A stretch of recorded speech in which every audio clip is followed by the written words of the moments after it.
ese manchado de sangre.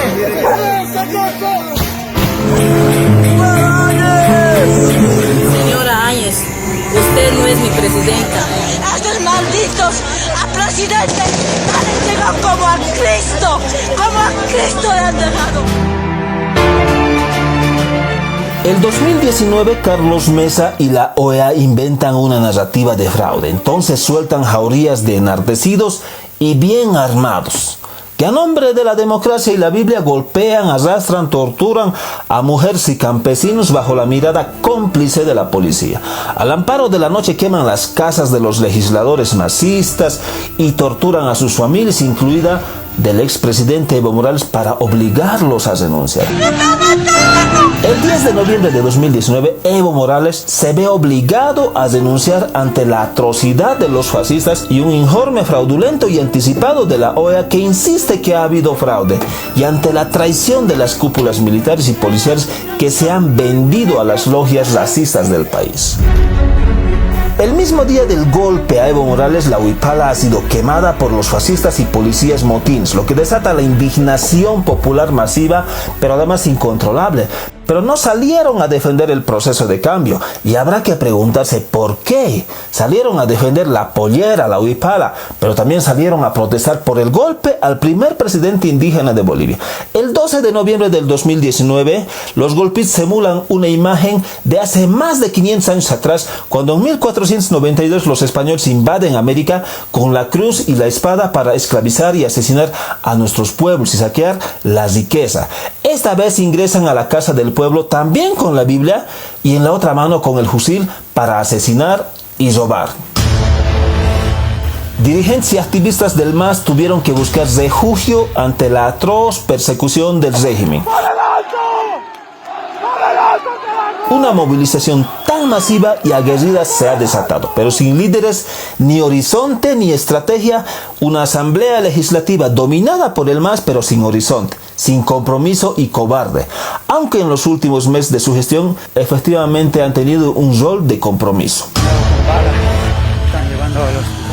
Noviembre de 2019 ha sido un mes oscuro. Todo parecía estar perdido. Los medios de comunicación golpistas, sus denominados analistas y periodistas de la derecha, se han convertido en mercenarios e inquisidores de las organizaciones y predicaron la catástrofe del MAS.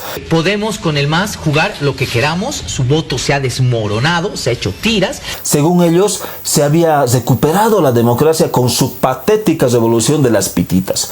En esta penumbra surgen voces de jóvenes rebeldes en los barrios populares de Cochabamba, en el Chapare, en Sencata, en Pedregal y así en las zonas más populares del país. Estos son los jóvenes autoconvocados que quizás antes estuvieron al margen de la política o quizá habían renegado por la burocratización de las organizaciones sociales, pero con el golpe se han obligado a sí mismos a asumir un papel decisivo en la recuperación de la democracia. No han necesitado convocatoria de ningún dirigente ni haberse formado como socialistas, sino solamente motivados por la crueldad golpista y su propia convicción, y ante el miedo de las organizaciones deciden tomar la posta de la lucha. Poco a poco surgen más luchadores desde la comunicación, activistas y periodistas de redes sociales se han autoconvocado para una nueva batalla. Gracias a estos autoconvocados, las organizaciones sociales recuperan su ajallo y poco a poco su protagonismo.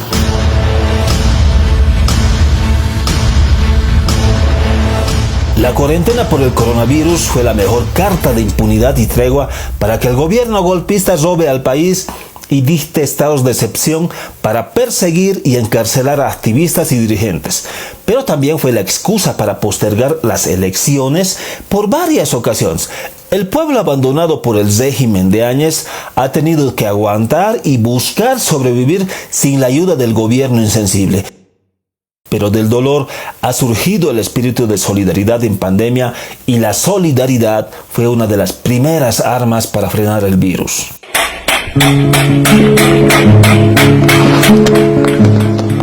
Encerrados en la desesperación por el coronavirus, elecciones ya, fuera Áñez, han sido las consignas y el grito desesperado.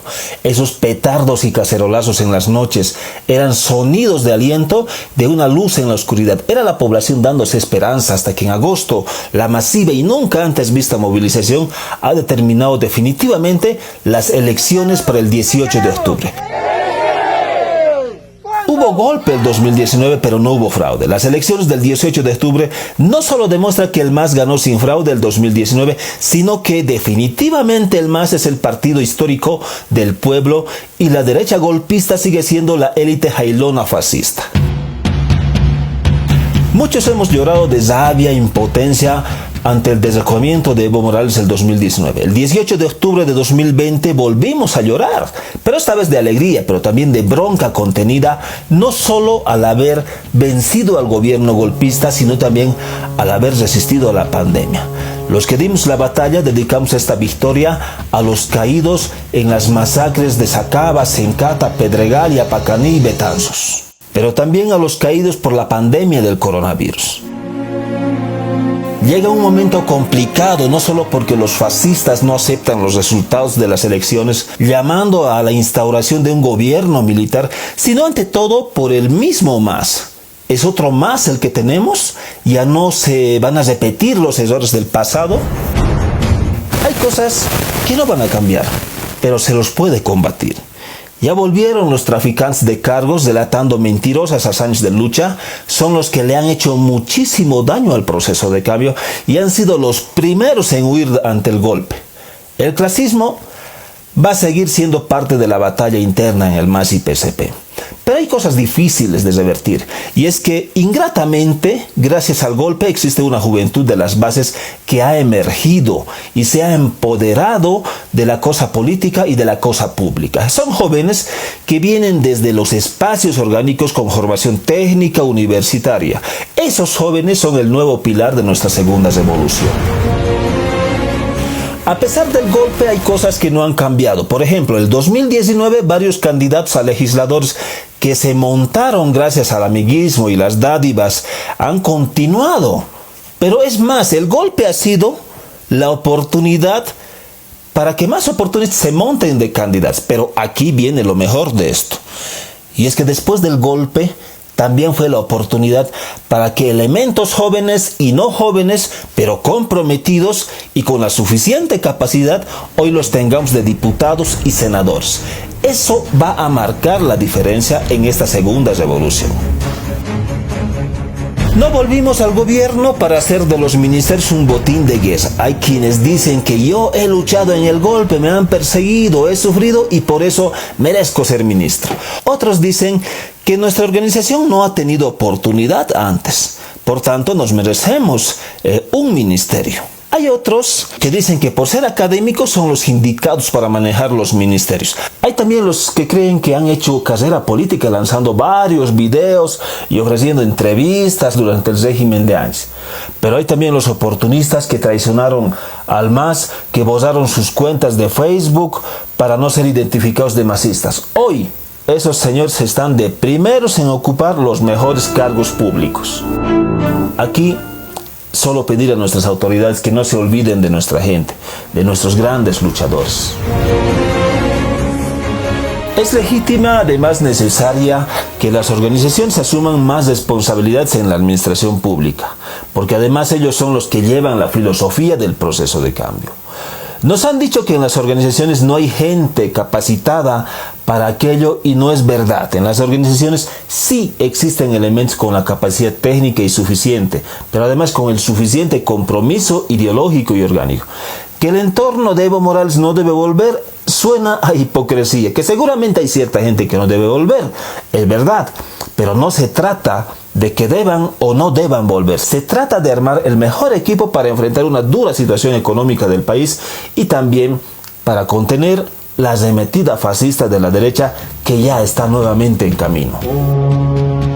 Hay una cuestión elemental que se debe encarar con decisión en esta segunda revolución. La fe puede mover montañas y es verdad, pero también la mentira, el odio y el fanatismo religioso puede arrastrar a mucha gente a la ignorancia y la locura colectiva como lo hace la derecha. que usando la Biblia y la cruz asesina y hace golpes de Estado y se arrodillan ante los militares.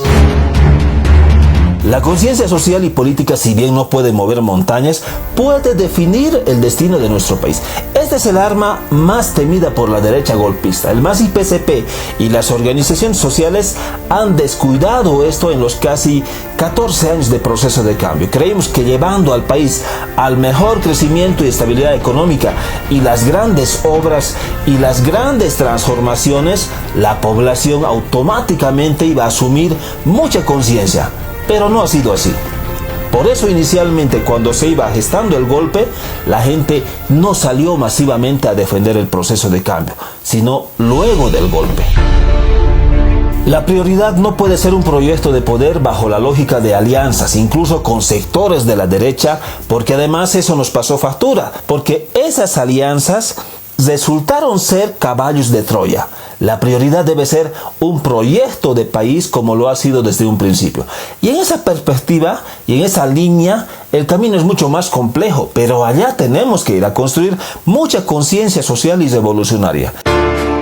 Debe terminarse la lógica colonial de los llamados invitados, personalidades o intelectuales, como estatus para otorgarles las primeras senaturías y las primeras diputaciones plurinominales. No podemos pretender profundizar la descolonización si asumimos formas coloniales de poder. Es una segunda revolución definitivamente. Volvimos, sí, y la tarea es más ardua que antes y seguiremos al frente de esta batalla. Vamos a estar en cada rincón del país haciendo conciencia social, compartiendo nuestras luchas y la historia del país, pero desde nuestra visión.